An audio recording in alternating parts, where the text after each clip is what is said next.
hallo liebe Zuschauer und herzlich willkommen zum neuesten Motovlog. Ich bin da gerade kurz spontan angehalten, weil ich die Niere gut und alles richten wollte. Und die Fahrt in die falsche Richtung. Ich habe gerade gesehen, wie zögerlich die eingestiegen sind und wie zögerlich die Frau überhaupt am Fahren ist. Und jetzt fährt sie leider in die falsche Richtung. Das hätte ich sie beobachten können, wie sie so fährt. Weil das wäre gerade das Thema gewesen, aber jetzt kriegt es halt ohne sie, weil ich komme ja noch richtig Winterthur. Und zwar ist das immer etwas, was ich ein bisschen hasse, ein bisschen das Thema, das ich gar nicht gerne habe. Und zwar ist das Thema alte Leute und Autofahren. Die jungen Leute, ich weiss, wenn man jung ist, dann hat man kein Maß und man gibt Gas und man ist geil und man ist der Größte und man will und, das wissen wir alle selber. Viele von uns sind wahrscheinlich auch in dem Alter und man könnte jetzt überhaupt nicht verstehen, was ich so sage. Aber ja, auf jeden Fall, die haben Massnahmen, die müssen Grundkurs machen, die jungen Leute, und die müssen also ich weiss, ich habe schon mal über das Thema geredet, aber für die Leute, die es eben nicht wissen, dass ich schon mal über das Thema geredet habe, wollte ich ein bisschen darüber reden. Genau, die jungen Leute, die mit alles Massnahmen und Zeug und Sachen und Kurs und Probezeiten zu machen, aber alte Leute, die schon irgendwie 50er Prüfung haben, die vielleicht sagen, ja, sie fahren irgendwie mit 40, haben sie irgendwie den ersten Unfall gehabt und sind dann nicht mehr und fahren jetzt wieder 30 Jahre ohne Prüfung oder so. Ohne Unfall.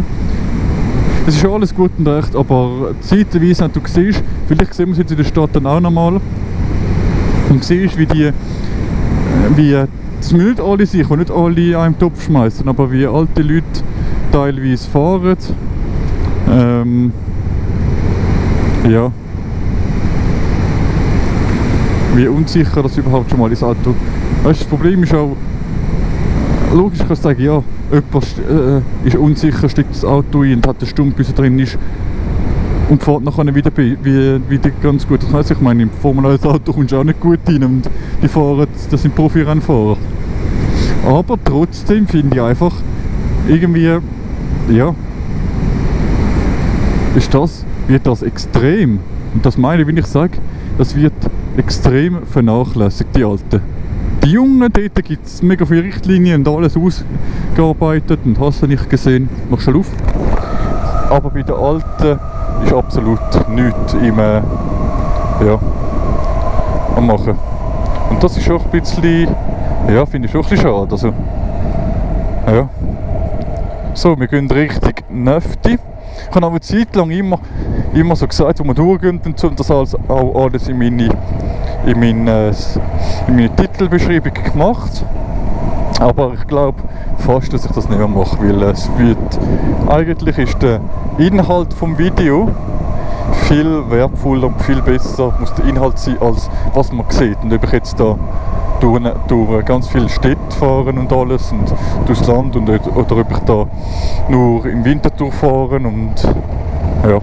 Also könnt ihr gerne sagen, wie ihr das seht, aber ich würde euch den Titel nicht mehr sagen. Ich sage so beim Fahren, wo wir sind und so, aber im Titel würde ich das nicht mehr schreiben. Nein, aber genau, das ist wirklich ein bisschen... Verdammt noch einmal.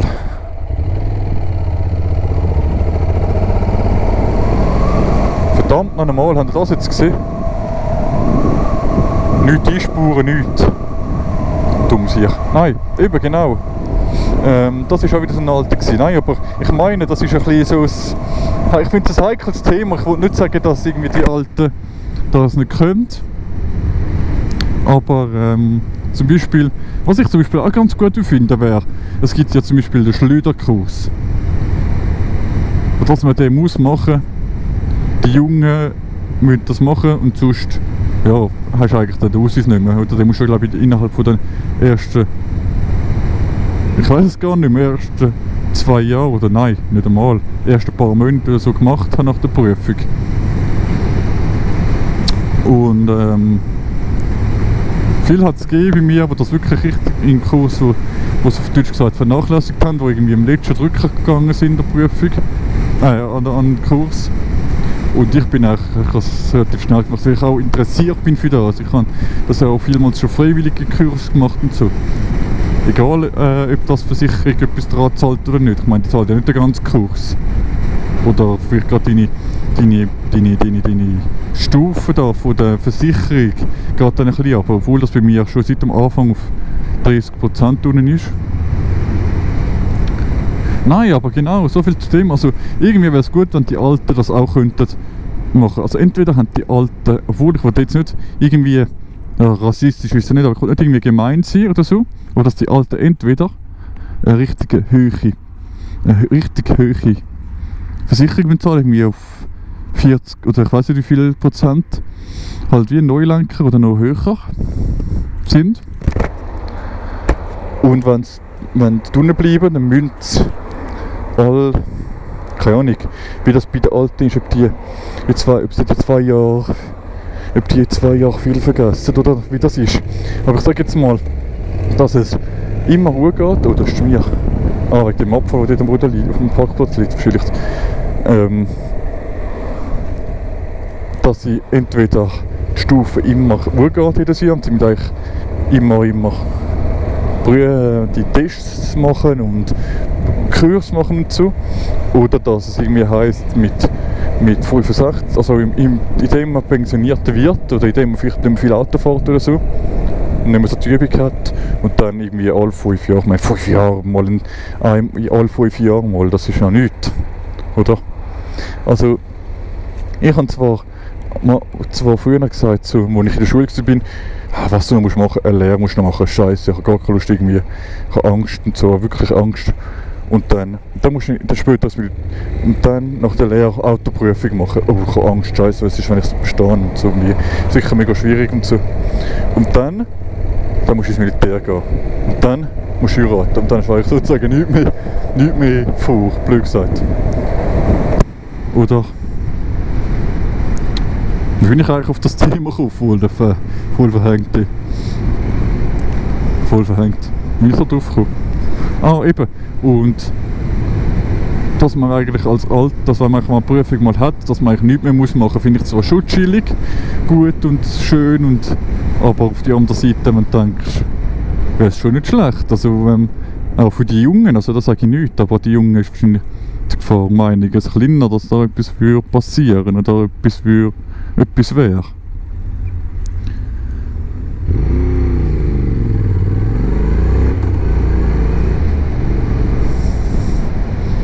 Wir fahren jetzt durch die Stadt ein bisschen, also ich fahre einfach so, ich bin gestern auch einfach so ein bisschen Judi Geisterfudi gefahren und dann bin ich Richtung Schaffhausen gefahren, bin ich auf einmal, ich weiß nicht wie das Dorf geheissen hat, aber es hat davon Richtung Geilingen und dann, wie soll ich sagen, und dann hat es dort schon Tafeln gehabt, ja, der Durchgang Schweiz verboten. Und da ist auch etwas mit Zoll gestanden und so, und es ist aber gestanden, Grenzgang dürfen durch. Weil es ist jetzt, wenn das Video online kommt, aber jetzt ist ja das Ganze mit Corona-Zeug. Aber ich hätte nicht, also wenn etwas steht mit Zoll oder auf andere Sprache, auf Englisch oder was, und irgendetwas mit Zoll steht, dann was machen denn die? Dann gehe ich durch, weil ich darf ja gar nicht mit dem Lehrfahrausweis, oder? Darf ich das ja gar nicht machen. Und dann bin ich halt wieder richtig St. Gallen. Also bei mir ist es immer so, ich wohne ja im Wieland. Wenn ich irgendwie nicht heim weiss, muss ich schauen, Richtung Winterthur, Richtung Schaffhausen oder Richtung St. Gallen, wenn ich weiter weg bin.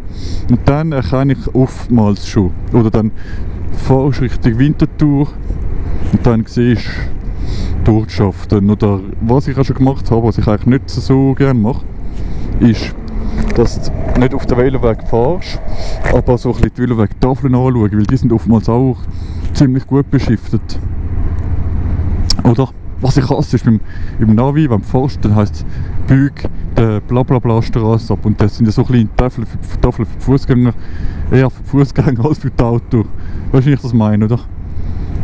Und das finde ich auch nicht so sexy. Ich bin ein bisschen im Random Look, hat angefangen mit dem, dass ich geredet habe wegen den alten Leuten. Bis jetzt, wo ich mich gefahren bin und Maps, Google Maps und so. Nein, aber das, also ich glaube, es ist vielleicht nicht so interessant,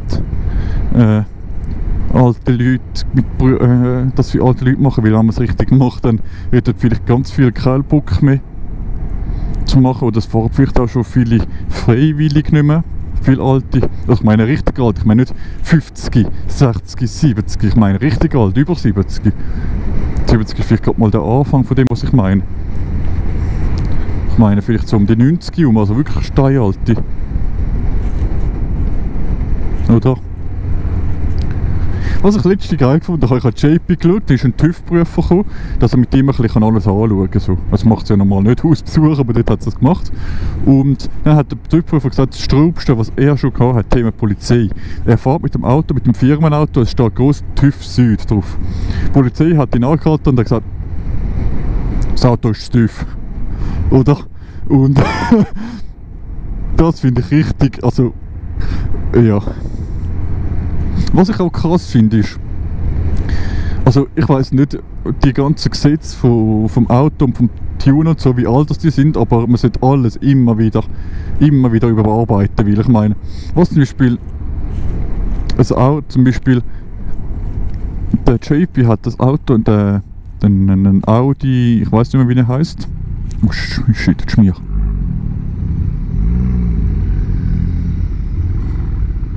Hat ein Audi gemacht und mit dem originalen Lochkreis, mit dem originalen, nicht Lochkreis, mit dem, die originalen Felgen sind sozusagen weiter raus als die nachgerüsteten. Und er hat auch gefunden, also vielmals ist das auch Schikane, das mit dem Tune, also vielmals ist Tune ja nicht, es ist ja nicht schlecht zu tunen, es ist ja, wie soll ich das sagen? Oftmals ist es auch auf Serie nicht top. Scheiße, jetzt schmier, ich sag dir, sonst mache ich das nie, so auf dem Umstreifen, aber jetzt hätte es mich gut können ficken. Nein, aber eben, der hat gemeint, dass in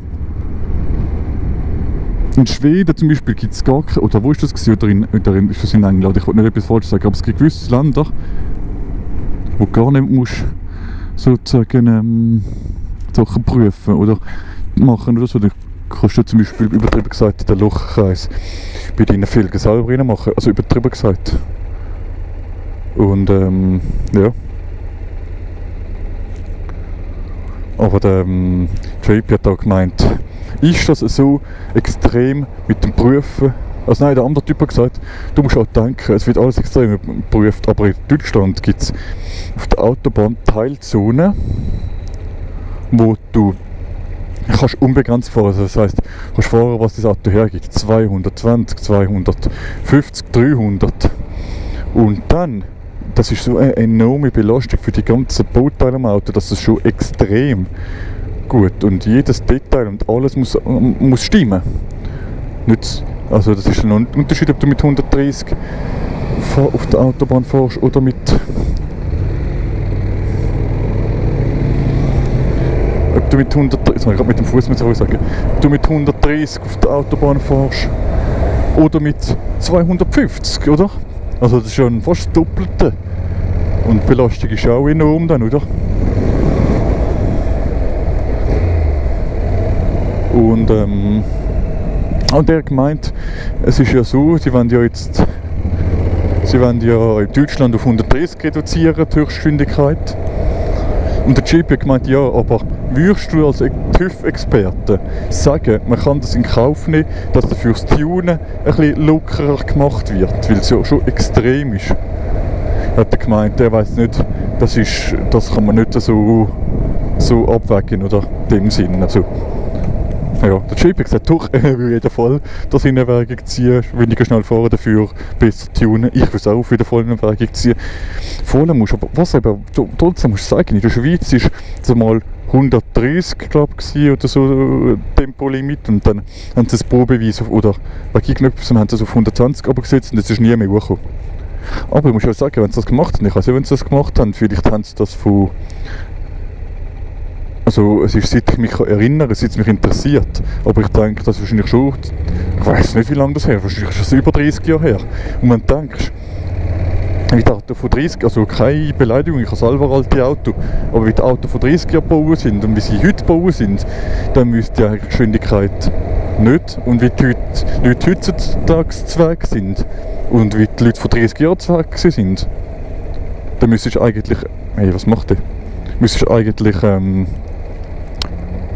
das Tempolimit höchstens aussetzen als Sola oder als, ja. Also ich weiß nicht. Ich weiß es nicht. Ich finde es einfach scheiße, dass man für jedes Bauteil ein Ding braucht. Für jedes Bauteil brauchst du eine Genehmigung. Also selbst wenn du ganz kleines, also so kleines Zeug willst du am Auto anbauen, so zum Beispiel Flügel oder so für vorne, für die Optik, geht nicht. Brauchst etwas, sonst ist es verboten. Das würde wahrscheinlich nicht unbedingt jemand interessieren, ob das verboten ist oder nicht. Aber es ist verboten.